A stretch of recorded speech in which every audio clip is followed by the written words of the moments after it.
আসসালামু আলাইকুম। প্রিয় দর্শক, অন্য মঞ্চের আলাপচারিতায় আপনাদের আমন্ত্রণ জানাচ্ছি।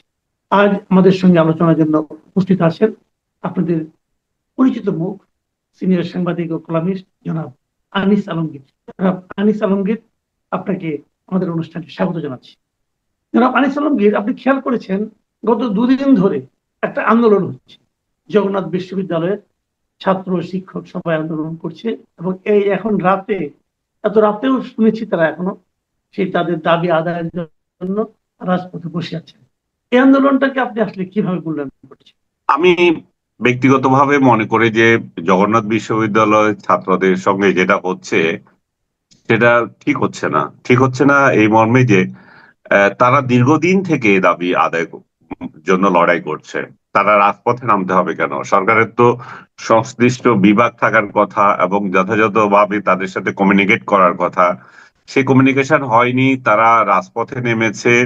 রাজপথে নামতে গিয়ে সেখানে হামলার শিকার হয়েছে, তারা পুলিশি হামলার শিকার হয়েছে। তারাও আবার আলোচনার যে একটা সুষ্ঠু পথ সেটা বিঘ্নিত করেছে আমি বলবো এক এক সেন্সে।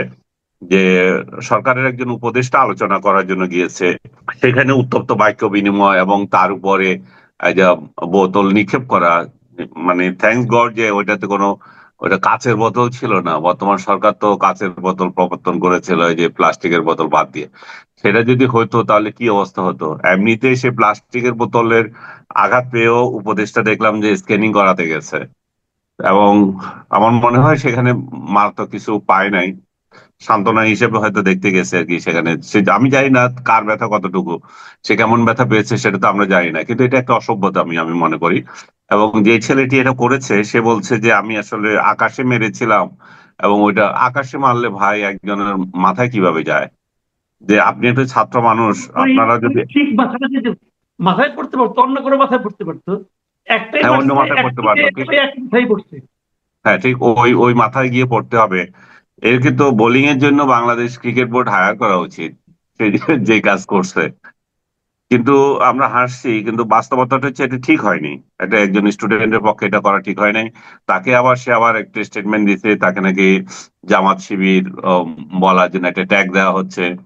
জামাত শিবিরের বিরুদ্ধে আসলে একটা বড় ট্যাগ এখন চলতেছে এই জন্যই যে বড় বড় অঘটনগুলোতে এরা সবসময় আগায় আসতেছে। এবং এই উপদেষ্টা নিজেও তাদের বিরুদ্ধে কথা বলেছেন। এই জন্য বলেছেন সোশ্যাল মিডিয়ায় তাকে নিয়ে খুব আজে বাজে ভাবে ওই জামাত শিবিরের লোকেরা লিখেছে। আমি জানি না জামাত শিবিরের লোকদের হঠাৎ কি হয়েছে, যে এরা যাকে তাকে যখন পাচ্ছে তখন লিখছে, আপনার বিরুদ্ধে লেখে, আমার বিরুদ্ধে লেখে। এদের এগুলোতে কথা বলাটাও এক ধরনের সময় অপচয় মনে করি আমি। স্বৈরাচারের দোসর বানিয়ে দিচ্ছে, কি জন্য বানাচ্ছে কে জানে। ওরা কোথায় ছিল সেই সব দিনগুলোতে, যখন আমরা এই যে আমি পার্সোনালি ওবায়দুল কাদের বিরুদ্ধে লিখেছি। কাদের ভাই আমার সাথে সামনাসামনি দেখা হয়েছে, চোখ ইয়ে করেছে, তো কি হয়েছে? উনি ক্ষমতাসীন দলের সাধারণ সম্পাদক হতে পারে। কিন্তু যখন তারা, ইভেন আমি আজকে দেখলাম যে সাংবাদিক মহলের মধ্যে জামাত শিবিরে যে আমাদের শাখা আছে, যে এরাও এক ধরনের অ্যাগ্রেসিভ আচরণ করছে। তাদের এই আচরণে আমার 71-এর কথা মনে পড়লো। সেই চৌধুরী মইনুদ্দিন সহ আর কতগুলো আপনার মনে আছে নিশ্চয়ই, সেই ঘাতকদের তালিকা, যারা বুদ্ধিজীবীদের হত্যা করেছিল। তো তারা এগুলোতে আবার এই ধরনের অ্যাক্টিভিটিজে চলে গেছে। জামাতকে আমি আপনার সঙ্গেও আমি বলেছি, আপনার মনে আছে কিনা জানি না, এই যে 24-এর যে গণ আন্দোলন, শিবিরের একটা বড় ভূমিকা ছিল। আমি আপনাকে এও বলেছি জামাত ক্ষমতায় যাওয়ার মতো একটা দল, শুধুমাত্র তারা 71 সাল নিয়ে ইয়ে ইয়ে গোঁড়ামি করছে। 71 সালে যে তাদের ভুল ছিল সেই ভুল স্বীকার করতে হবে তাদের। তাদের মধ্যে অনেক সৎকর্মী আছে, কিন্তু আপনি দেখেন এরা যখনই ক্ষমতার আশেপাশে থাকে, এদের এদের যে ইয়ে থাকে, ওই যে কি বলবো, এগুলা তেলাপোকা যেগুলো থাকে, এগুলোর উৎপাত এমন হয় যে মূল দলটার উপর যায়। জামাতের তো বড় বড় নেতাদের সাথে আমাদের কথা হয়, ওরা এত ভালো ব্যবহার করে, কি করে আপনি এদের বিরুদ্ধে কথা বলি বলেন? তার রাজনীতি আমার পছন্দ না হতে পারে, সেটা একটা কথা। ব্যক্তিগতভাবে তো তাদেরকে আমাদের কোনো কারো, আমি জানি না আপনার সাথে কারো এই ধরনের মানে ঠিক আছে, you're right, একদম ঠিক বলছেন আপনি। আমি দেখি যে অনেক নেতৃবৃন্দ আছেন মানে এত সুন্দর আচরণ করেন, কিন্তু এদের এই যে সমর্থক যারা, এরা আসলে জামাতের সমর্থক কিনা এটা নিয়ে আমার সন্দেহ আছে। অথবা জামাত এদেরকে এন্ডোর্স করে কিনা এটা আমি বুঝি না। তা না হলে এত অস্থিরতা জামাতের কিভাবে এগুলো হয়? দেখা উচিত। তাদের তাদের যখনই ক্ষমতায় যাওয়ার একটা সময় আসে, তখন এই ধরনের আগাছাগুলো কোথা থেকে জেগে জেগে ওঠে। আমাকে বলতেছে আনিস আলম কি স্বৈরাচারের দোষর? আরে ভাই, স্বৈরাচারের দোষর কি করে হইলাম?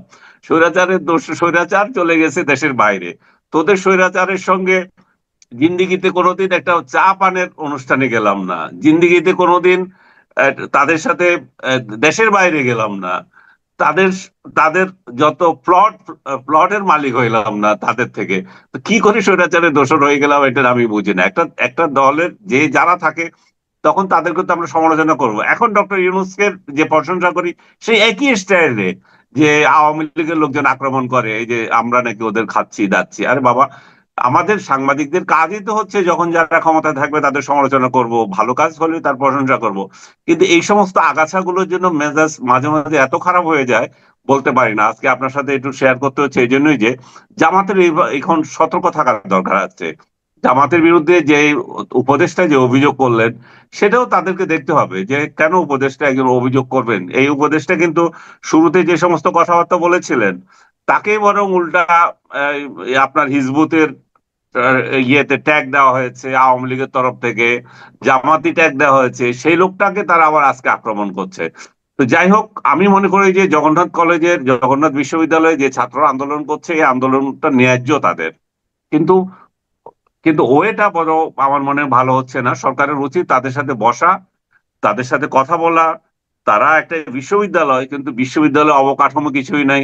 ছাত্ররা কোথাও বাস করতে পারে না, থাকতে পারে না। সেই সদরঘাট, এখান থেকে যাওয়া কি কঠিন। আমি বহু বছর আগে, আজ থেকে 3 যুগ আগে মনে হয়, একটা রিপোর্ট করেছিলাম এদেরকে নিয়ে। জগন্নাথ বিশ্ববিদ্যালয় কলেজ শিক্ষার চেয়ে নাম বড়। ওই রিপোর্ট করতে গিয়ে আমার যে মানে কষ্ট করতে হয়েছে, আমি যে কয়বার গিয়েছি, সেই সময়ও এত এত যন্ত্রণাদায়ক ছিল। এখন তো এখানে কোর্ট কাছারি এমন ভাবে আছে, মানুষের যাওয়া কঠিন। এই ছেলেগুলা গ্রাম থেকে কত জায়গা থেকে ঢাকা শহরে এসে পড়াশোনার জন্য, তাদেরকে তো আবাসন ব্যবস্থার একটা সুরাহা করতে হবে। তাদের জন্য একটা ইউনিভার্সিটি এখানে দিয়েছে একটা প্রশ্ন, কেরানীগঞ্জে, সেটা তো আরো বোধহয় 2-3 বছর লাগবে ঠিক হইতে।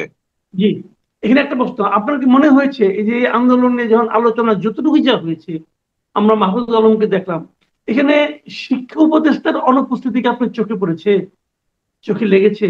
হ্যাঁ, আবরার ভাইয়ের এখানে যাওয়া উচিত ছিল। আমি জানি না কোন কারণে উনি যান নাই, বা উনার কাছে ওইভাবে পেশ করেছেন কিনা। শিক্ষা উপদেষ্টা তো যেদিন গেলেন, আহ, মাহফুজ আলম গেলেন, শিক্ষা উপদেষ্টা তো সেখানে থাকতে পারতেন, কারণ তারই তো এটা বড় বিষয়।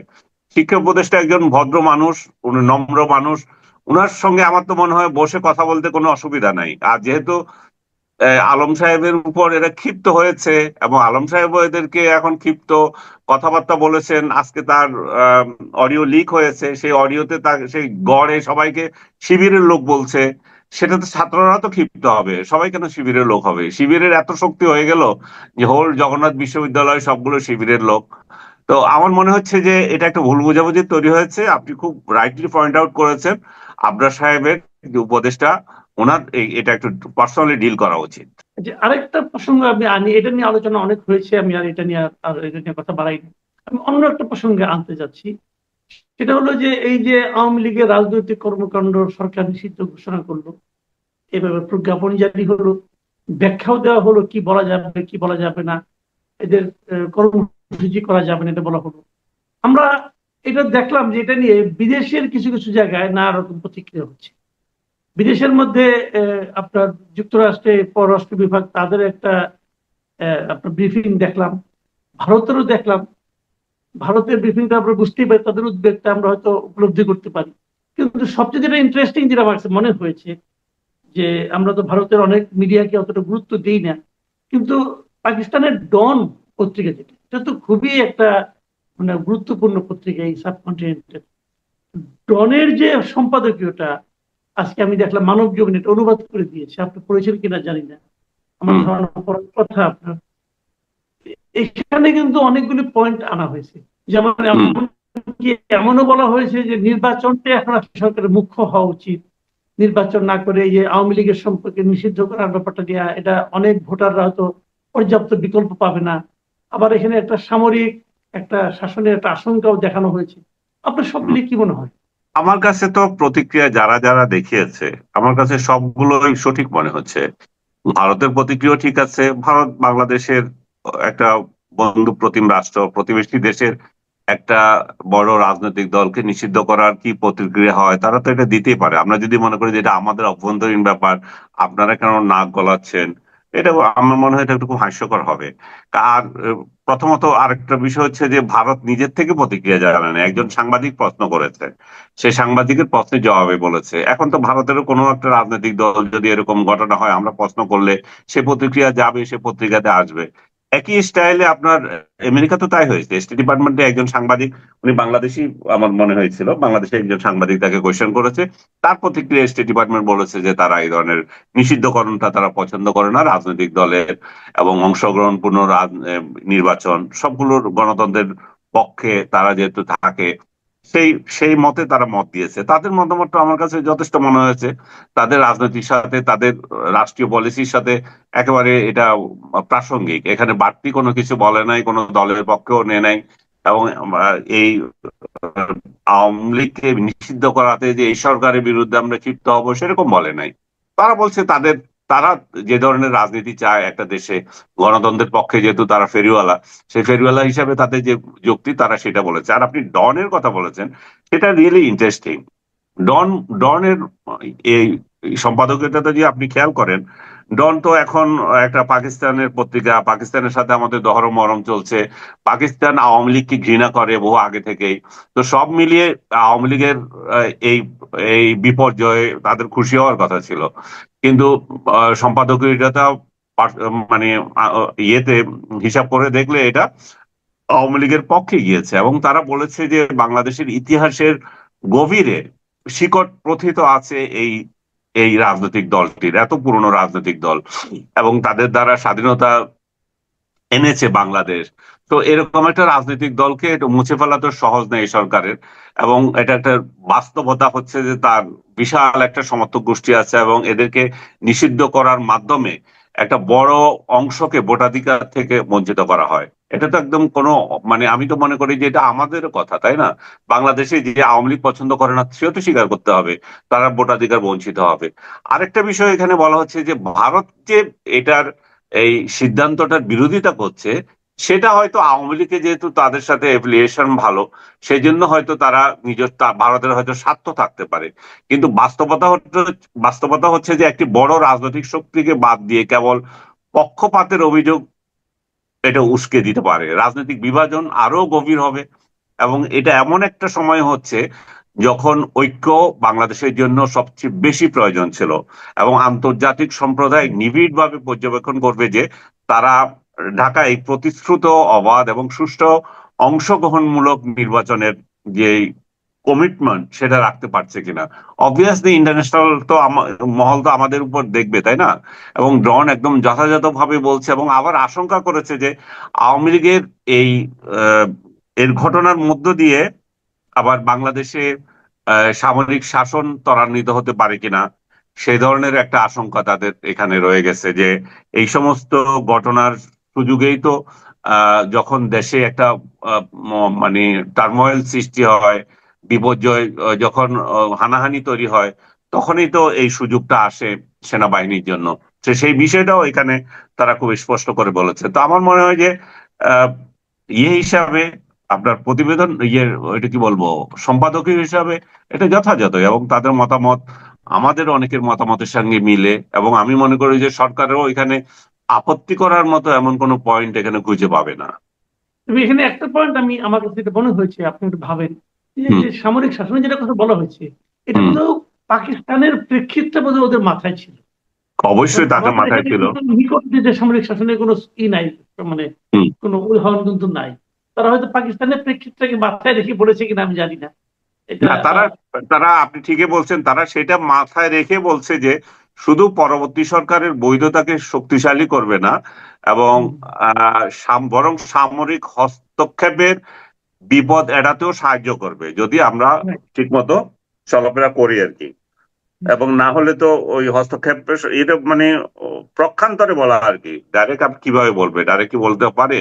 কোনো কোর্ট বা রাজনৈতিক ডিক্রি নয়, বাংলাদেশের ভবিষ্যৎ অবশ্যই ব্যালটের মাধ্যমে নির্ধারণ হতে হবে, যেটা আমরা প্রত্যেক দিন বলতেছি যে আমাদের ডিসেম্বরে ইলেকশন বলা হচ্ছে, জুনে ইলেকশন বলা হচ্ছে, আদৌ ইলেকশন হবে কিনা সেই সন্দেহ বাংলাদেশের মানুষের মন থেকে যাচ্ছে না। রোড ম্যাপ নিয়ে কথা হচ্ছে, সেখানে রোড ম্যাপের কথা বলা হয়েছে, নির্বাচনী রোড ম্যাপ নাই। এটাই আর কি। তাহলে আপনার কি মনে হয়, এই যে আপনি একটা কথা বললেন, শেষ কথাটা, এটা আমার শেষ প্রশ্ন, যে বাংলাদেশের মানুষের অনেকের মধ্যে যে এমন একটা সন্দেহ হয়তো ঢুকে গেছে যে আদৌ নির্বাচন হবে কিনা। তো এই যে সন্দেহটা ঢুকে যাওয়া, যত অল্প লোকের মধ্যেই হোক, যদি ঢুকে যায়, এইটাই কি এই সরকারের একটা বড় ব্যর্থতা নয়? ব্যর্থতা কিনা যায় না, তবে এই সন্দেহ দূর করতে হবে এই সরকারের। কারণ প্রধান বিরোধী দল বিএনপিও বিশ্বাস করে না যে ইলেকশন ঘোষিত সময় হবে, কারণ তাদের কথাবার্তা তারা মনে হচ্ছে না, তারা বলছে বাঘের মুখে পড়েছি আমরা। তাদের কথাবার্তা আপনি যদি খেয়াল করেন সবগুলোর এক, তারা বলছে যে হ্যাঁ ঠিক আছে ডিসেম্বরে বা জুনে বলছেন, কিন্তু তারা কয়জনে বিশ্বাস করে? ব্যক্তিগত আলাপে আপনি যান, দেখবেন কেউ বিশ্বাস করে না যে জুনের মধ্যে ইলেকশন হবে। আর জামাত তো ইলেকশন চায় না, জামাত ইমিডিয়েটলি কোনো ইলেকশন তাদের প্রয়োজন মনে করে না। তারা যত দেরি হবে তত আরো শক্তিশালী হয়ে আসতে পারবে বলে তাদের বিশ্বাস। এনসিপিরও একই ঘটনা, এনসিপির জন্য তো নির্বাচন এখন খুব জরুরি না, তাই না? জি, তাহলে আর তাহলে আর ধন্যবাদ। আছে কে? অনেক ধন্যবাদ জনাব আনিস আলমগীর।